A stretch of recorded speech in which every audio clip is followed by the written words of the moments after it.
ყოველი დღე, ყოველი წირვა, ყოველი ლოცვა შეიძლება იყოს ბოლო. ბოლო, აი დღეს მოვდიოდი წირვაზე, კიდევ ერთხელ ვფიქრობდი, ეს ბოლო წირვაა. ბოლო წირვაა, მეტი წირვა აღარ მექნება.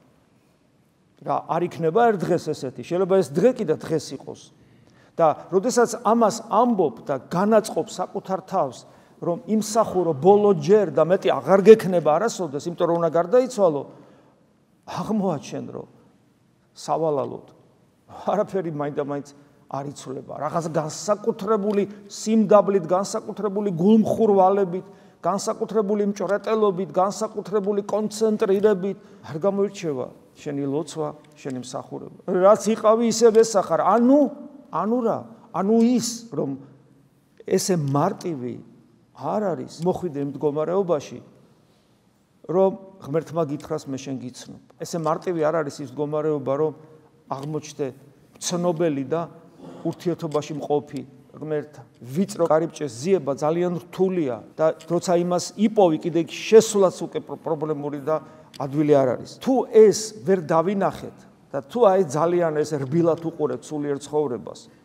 მერე იმდენი რამე შემოდის ჩვენ ცნობიერებაში, რომელიც დაგვაფრკოლებს, მოგვაცდენს, გვერდზე გაგვახედებს, როგორც ხდება ხოლმე. ღმერთი მინდა იმიტომ, რომ რაღაცა, ანუ ღმერთი ხდება საშუალება, ასე დროს უკვე მერე ეკლესია ხდება საშუალება. თორე ცოდვა, თავისთავად, რომ ჩვენ ცოდვილები ვართ. ცოდვა არ აბკოლებს, ხო? და რადგან როცა ღმერთი ხდება საშუალება და ეკლესია საშუალება, და მე უკვე ეს ნიშნავს, რომ ღმერთს ვწყდები და საშუალება ნიშნავს იმას, რომ მე მინდა რაღაცის მოგვარება, თუნდაც ანგარებით, თუნდაც უანგაროთ, ამას პრინციპული მნიშვნელობა არ აქვს. მე მინდა რაღაცის მოგვარება და ღმერთი მხოლოდ ამის საშუალებაა, მე უკვე ვეღარ ხვდები ღვთისნება რა არის. ვეღარ ხვდები ღვთისნება რა არის და უკვე ღვთისნებით, ღვთისთვალებით კი აღარ უყურებ სამყაროს, არამედ სამყაროს უყურებ ჩემი სიმართლით, ჩემი თვალებით და რას დაინახავ ხა ჩემი თვალებით და ჩემი სიმართლით სამყაროს რო შევხედავ, რას დავინახავ, როგორ ფიქრობ? პირველ რიგში დავინახავ